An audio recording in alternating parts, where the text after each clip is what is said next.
Hello, this is Yulong. For those who've seen the previous videos, yes, I get my hair cut because, enough is enough. For those who don't know, I ruptured my Achilles tendon in January this year, and I have been making a bunch of videos to track my progress in recovery.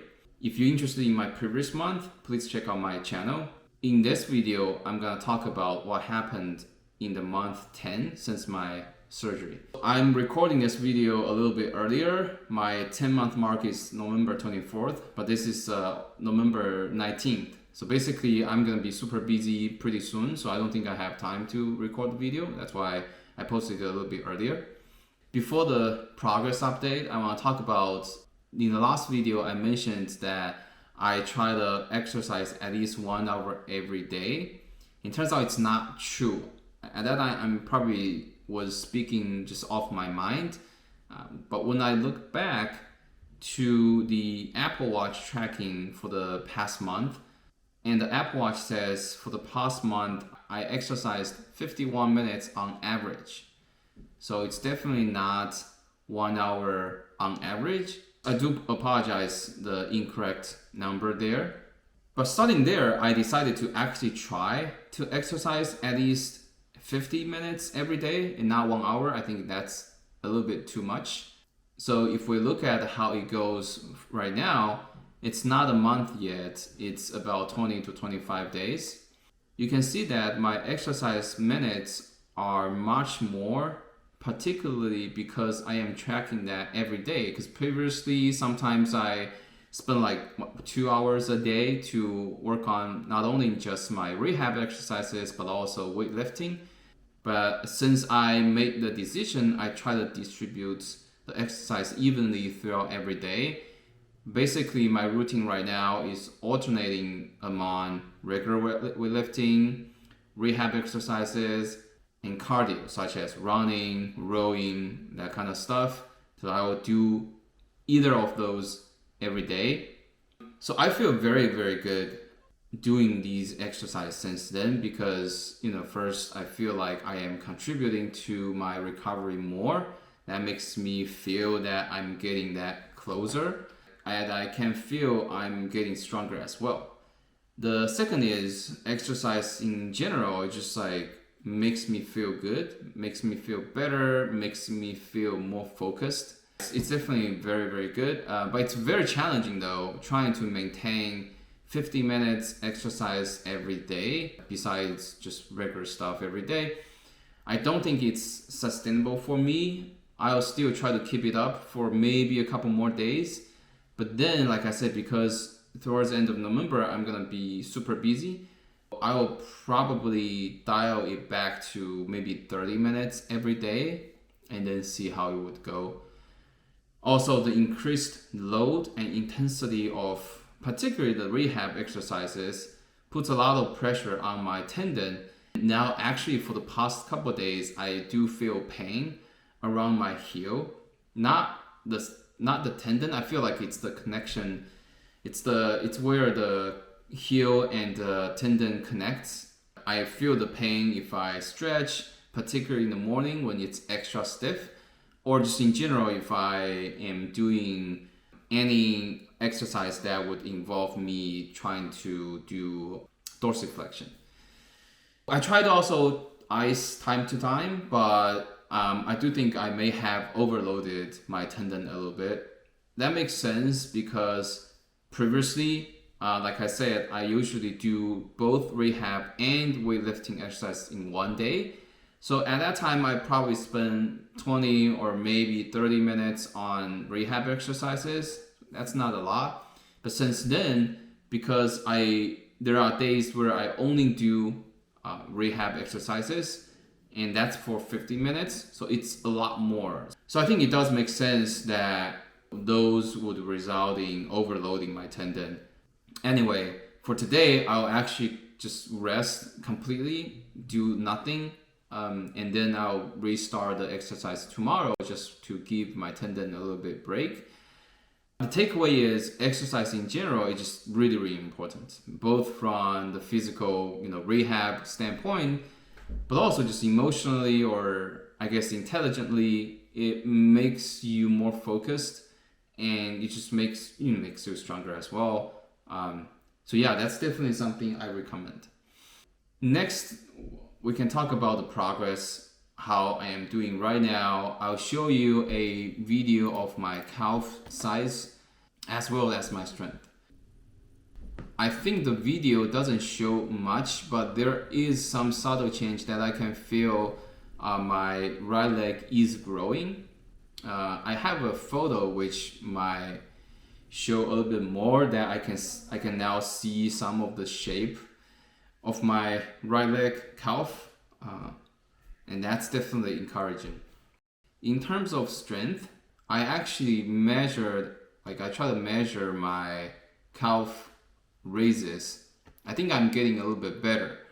I also try to measure myself to get a more concrete understanding in terms of my calf raise and calf strength. On my good leg, the left one, I can do about 5 inch, which is about 14 centimeters. If you look at my right leg, the injured one, for the first couple ones, I was able to do 3 to 3.5 inch, which is about 7-8 centimeters. So I think last time, if I remember correctly, my PT measured it to be 14 and 7 centimeters. So I think I get a little bit better now, towards 8 centimeters. I didn't actually measure the range of motion of my tendon because, as I mentioned previously, I feel the pain whenever I try to stretch or do anything dorsiflexion, so I try to avoid that. But I do have some of the measurements on the range of motion later from my PT, so I'll talk about that in the next section. So that's my progress. Like I said, I want to talk about PT because the PT that I had last week actually is my last session. My PT told me basically they feel it's safe enough for me to do every training on my own. There's nothing else can be taught by them anymore. That makes sense. That also saves me some money because if you remember in my previous videos, the current PT that I am going with is an out-of-network PT. I am still paying them instead of the in-network PT, which I can actually, my insurance would cover for it. That's my last session. In the last session, we did some measurements. Like I said, the calf raise, my PT measured to be on the left, I have 13 centimeters. That's the good leg. And on my right, it's 8 centimeters. So it's about the same as what I measured. It's good in any way for me to know that I moved past the halfway point. If you remember the last video, I think I am right at the halfway point. So that's definitely good news. We also did another measurement. We did a lot of different kinds. One of the interesting measurement is called Y balance test. Essentially, they have this gear where it's shaped as a Y, and you step on the center to balance on one leg while reaching your other leg to 3 different directions. And as the photo shows, the main purpose is to measure the range of motion in all directions for both sides of your leg. And that's useful to measure the risk of injury. You are very imbalanced, then you are more prone to injury than whoever are more balanced. My numbers are here. My PT told me that the research is more comprehensive on the forward direction, what they call anterior, particularly if a person has more than 4 centimeters gap between their 2 sides for the anterior direction, then there is quite a big potential risk of being injured if that person goes to sports activity. And mine is 9 centimeters. So definitely I fall into that category. And that just means I still should not go back to the sports in any time soon. But that's a useful measurement though. I guess my target is just trying to stretch more and trying to go down to like within 4 centimeters, right? But it doesn't prevent me from doing all those like running or more dynamic exercises, which I'm gonna talk about later. We also measured the distance I can jump. So this number is how far I can jump with both feet. And then you can see the left side and the right side. The right side is about 7-inch shorter than the good leg. We also do triple jumps, like jump 3 times in a row, and cross, sort of doing a zigzag fashion, how far they can do. But basically my injured leg can do some jumps, but it still trails behind quite a bit in terms of its power and the strength. The good thing is all of this could be measured at home as well. Like even with this Y balance test, we don't particularly need that equipment to measure to be meaningful. So I think that's good because I can follow this up, month to month to see how I progress. That's my update on PT. I will still go there for AlterG. So my PT told me I still need AlterG. It's also okay to go there, but I don't have to be there with the PT. I can just run on AlterG by myself. I am still going to my in-network PT from time to time just to get some measurement and also extra help. My in-network PT does some strength tests with me, massaging, and there are also some equipments I can use, so I think that's still helpful. I don't have to pay for the in-network PT anyway. The last section, always exercises. Exercise is actually gonna be the primary thing I'm gonna talk about like from now on, because there isn't any PT, there shouldn't be any significant change in terms of my recovery plan anymore. I'll just keep doing all the exercises and trying to get stronger and stronger and trying to push the exercise a little bit more. So that would be more or less the style of my videos going on. Exercise, like I said, I am still using the AlterG. I have been trying to increase and push the limit there.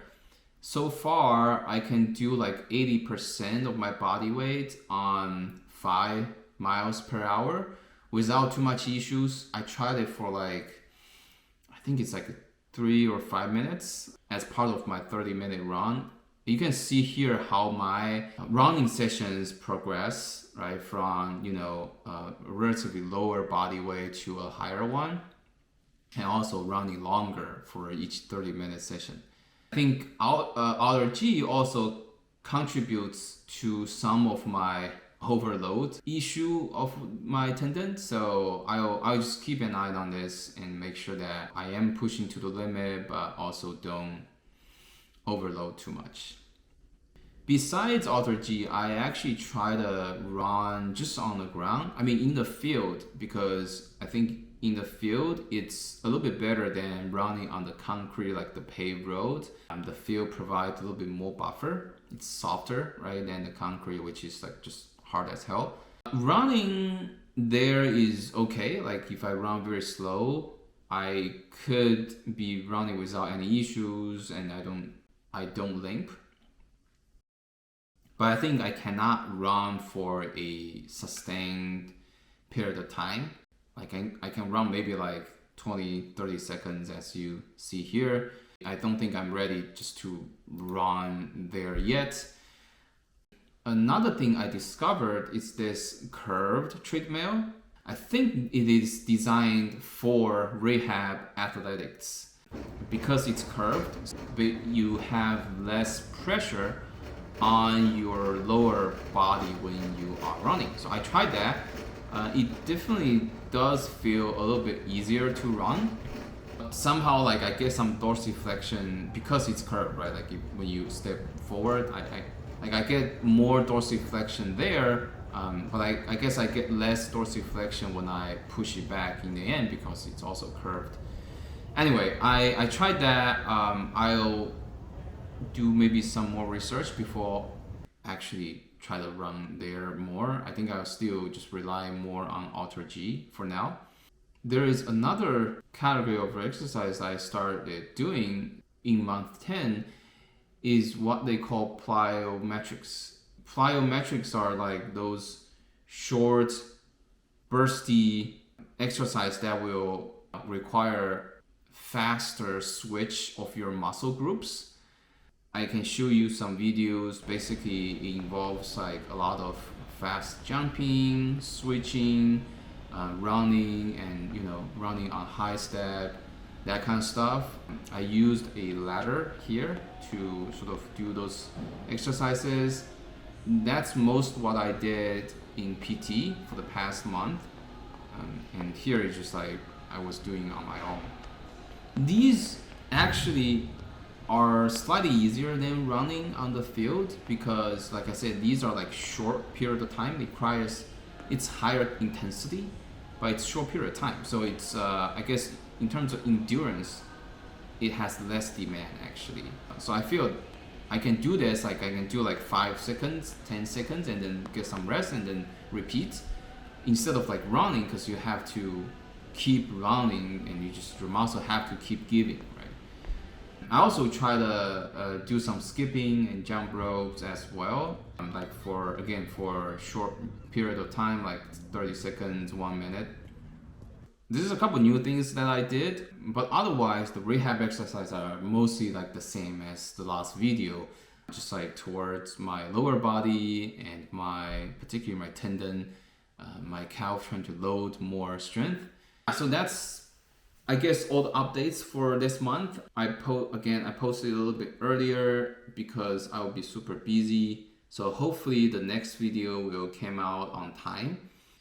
So that's it for this month. Hope you find something helpful and useful. And if you unfortunately suffered the same injury, I hope you recover smooth and fast. And I'll see you in the next video. Thank you.